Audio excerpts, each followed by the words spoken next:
তুমি কি জানো গত 5 বছর ধরে একই প্রশ্ন ঘুরিয়ে ফিরে এসেছে।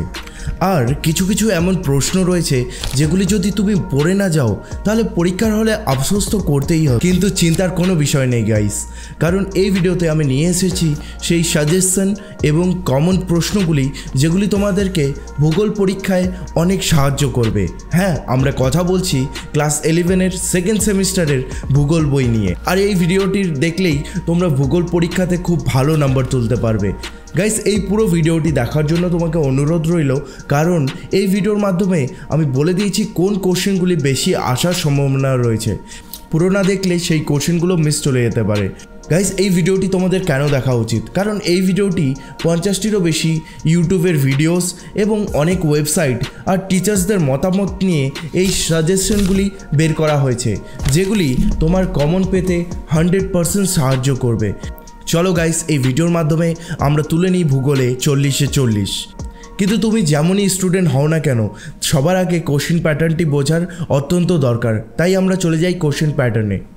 ক্লাস 11-এর সেকেন্ড সেমিস্টারের ভূগোলে মূলত 3টি পার্ট রয়েছে: প্রাকৃতিক, মানবীয় ও ভারতের ভূগোল।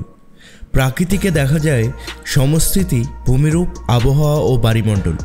বড় কোশ্চেন কিন্তু গাইস এই প্রাকৃতিক পার্ট থেকেই আসবে এবং বাকি দুটি থেকে 2 নাম্বার এবং 3 নাম্বারের প্রশ্ন আসবে, যদিও প্রাকৃতিকেও 2 নাম্বার আর 3 নাম্বারের কোশ্চেনগুলি থাকবে। প্রাকৃতিক থেকে তোমরা পেয়ে যাবে 15 নাম্বার। মানবীয় ভূগোল, যেখানে দেখা যাচ্ছে শিল্প, কৃষি, সমুদ্র, বনজ এবং খনিজ আর উৎপাদন ভিত্তিক রয়েছে, যেমন অটোমোবাইল শিল্প, সেখানে থাকছে 12 নাম্বার। আর ভারতের ভূগোল অর্থাৎ ভারতের জলবায়ু, উদ্ভিদ, প্রাকৃতিক দুর্যোগ, এখানে তোমরা পেয়ে যাচ্ছ 8 নাম্বার।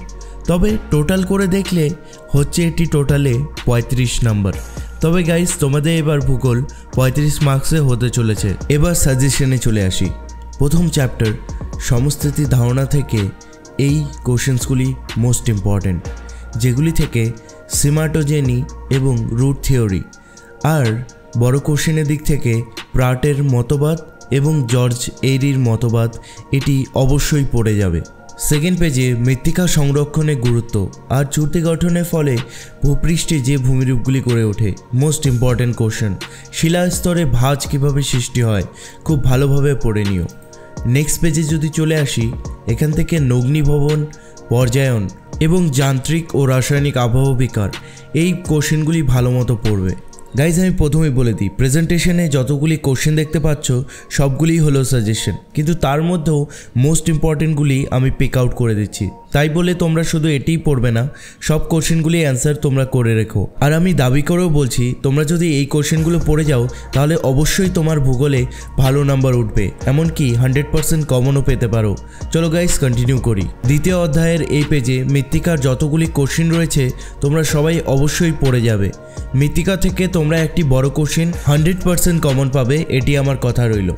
আমরা নেক্সট পার্টে যদি চলে যাই, মানবীয় ভূগোল, এখানে শিল্প থেকে তোমরা একটি কোশ্চেন 100% কমন পাবে। তারপরে মানবীয় ভূগোলের নেক্সট পেজে যখন আমরা চলে আসলাম, এখানে ইকো ট্যুরিজম থেকে নীতি নির্ধারক অবধি যতগুলি কোশ্চেন রয়েছে এগুলি ভালো মতো পড়বে এবং ওপরে অনুসারী শিল্প, এটি ভালো মতো পড়বে।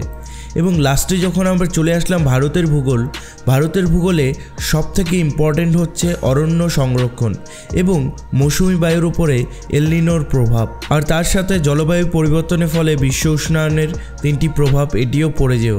গাইস, এই কোশ্চেনগুলি যদি তোমরা পড়ে যাও তাহলে তোমাদের ভালো নাম্বার আসতে একেবারেই বাধ্য।